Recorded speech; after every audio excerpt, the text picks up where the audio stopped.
High guys, welcome back to the channel. आपल्या चॅनलवर तुमचं मनापासून स्वागत आहे.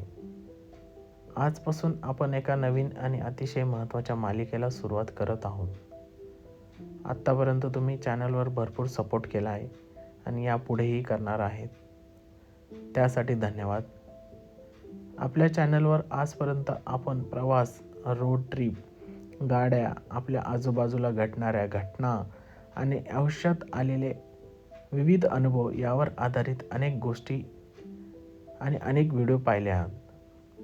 प्रत्येक वेळी मी एकच गोष्ट सांगितली आहे.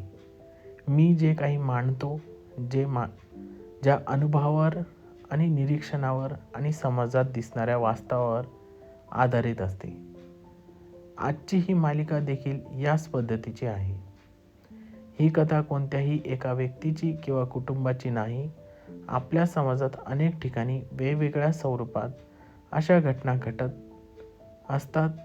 या मालिकेचा उद्देश कोणालाही दोष देणे नाही, तर अशा परिस्थितीत आपण काय शिकू शकतो आणि आपण कसा विचार करू शकतो आणि अशा प्रसंगांना सामोरे गेलो तर योग्य मार्ग कोणता असू शकतो, याचा शांत आणि चिकित्सक विचार करणे हा आहे. म्हणून ही मालिका शेवटपर्यंत नक्की पहा. कदाचित या कथेमध्ये तुम्हाला तुमच्या आजूबाजूचे एखादे कुटुंब दिसेल, कदाचित स्वतःची काही अनुभव आठवतील आणि कदाचित एखादे नाते पुन्हा जपण्याची किंवा प्रेरणा मिळेल. चला तर मग या मालिकेचा दुसऱ्या भागास आपण सुरुवात करूया. पालकत्व हेच एकमेव कारण आहे का? एका कुटुंबाच्या कथेचा पुढील प्रवास. नमस्कार मित्रांनो, मागील भागात आपण एका कुटुंबाची कथा पाहिली. एका आईवडिलांनी 2 मुलगे आणि 4 मुली यांचा समान प्रेमाने, समान संधी देऊन आणि चांगले संस्कार करून संगोपन केले. सर्वांचे विवाह झाले, पुढील पिढी मोठी झाली, प्रत्येकाने स्वतःचे आयुष्य घडवले आणि नंतर हळूहळू भावंडामध्ये संवाद कमी होऊ लागला. आणि आज त्या कथेचा पुढचा प्रवास पाहूया.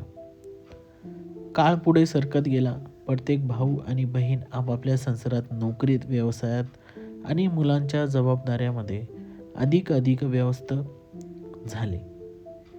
पूर्वीसारखे सण उत्सव एकत्र साजरे होणे कमी झाले, भेटीगाठी कमी झाल्या, फोन कमी झाले आणि हळूहळू भाऊ बहीण एकमेकांना भेटणे जवळजवळ बंद झाले. प्रत्येक कुटुंब स्वतःचे निर्णय स्वतः घेऊ लागले. यामध्ये लग्न समारंभ, शिक्षण, आरोग्य, घर, व्यवसाय किंवा इतर महत्त्वाचे निर्णय प्रत्येकजण आपापल्या कुटुंबापुरतेच मर्यादित राहून घेऊ लागला. यानंतर पालकाची भूमिका. आई वडील मात्र बदलले नव्हते.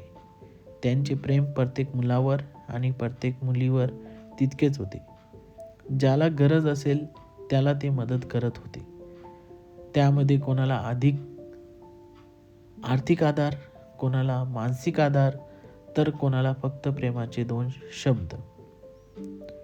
परंतु एक गोष्ट हळूहळू कमी होत गेली. सर्व मुलामुलींमध्ये सर्वांना एकत्र बसवून संवाद घडवून आणणे, सर्वांनी मिळून चर्चा करणे, एकमेकाचे म्हणणे ऐकून घेणे.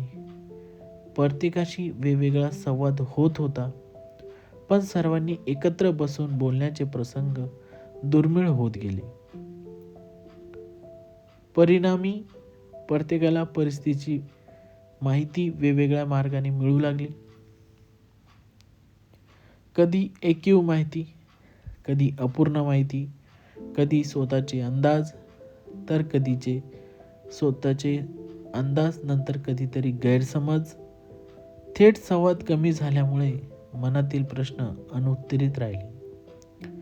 लहान गैरसमज मोठ्या दुराव्यात बदलू लागले. काळ थांबत नाही.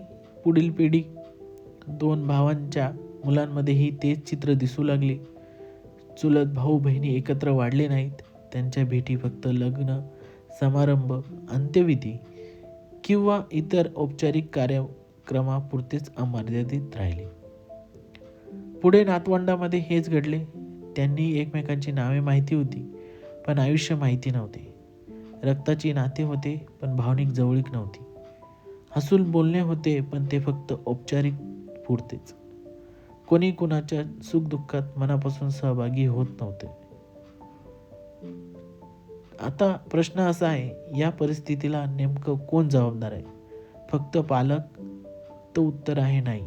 मानसशास्त्र सांगते पालकत्व नात्याचा पाया घालते, पण त्या पायावर उभे राहणारे नाते, संवाद, परस्पर आदर, विश्वास, क्षमाशीलता आणि प्रत्येकाच्या निर्णयावर अवलंबून असते.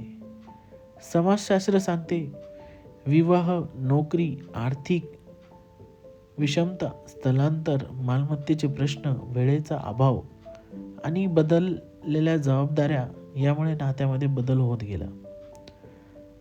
मराठी संत वाङ्मय आणि साहित्य आपल्याला शिकवते, अहंकार नाती तोडतो तर नम्रता, प्रेम आणि संवाद नाती जोडतो. या कथेचा उद्देश कोणालाही दोष देणे नाही. प्रत्येक कुटुंबाची परिस्थिती वेगळी असते, परंतु एक गोष्ट मात्र निश्चित आहे, जर संवाद थांबला तर गैरसमज बोलू लागतात, आणि जर भेटी थांबल्या तर अंतर वाढू लागते, आणि प्रत्येकाने मी का पुढे जाऊ असेच ठरवले तर फक्त नातेवाईकाची यादी मिळते. जर पुढील पिढीला नाती वारशाने मिळत नाहीत तर फक्त नातेवाईकाची यादी मिळते. म्हणून आज स्वतःला एक प्रश्न विचारा, शेवटचं तुम्ही तुमच्या भाऊ बहीण किंवा चुलत भावंडाशी मनापासून कधी बोललात? कदाचित आज केलेला एक फोन, एक संदेश, एक भेट पुढील भेटीसाठी नाती पुन्हा जिवंत करू शकतात. धन्यवाद. जर हा विषय तुम्हाला विचार करायला लावणारा वाटला असेल तर व्हिडिओ आपल्या कुटुंबासोबत नक्की शेअर करा. पुन्हा भेटू अशाच एका विचार सोबत. नमस्कार.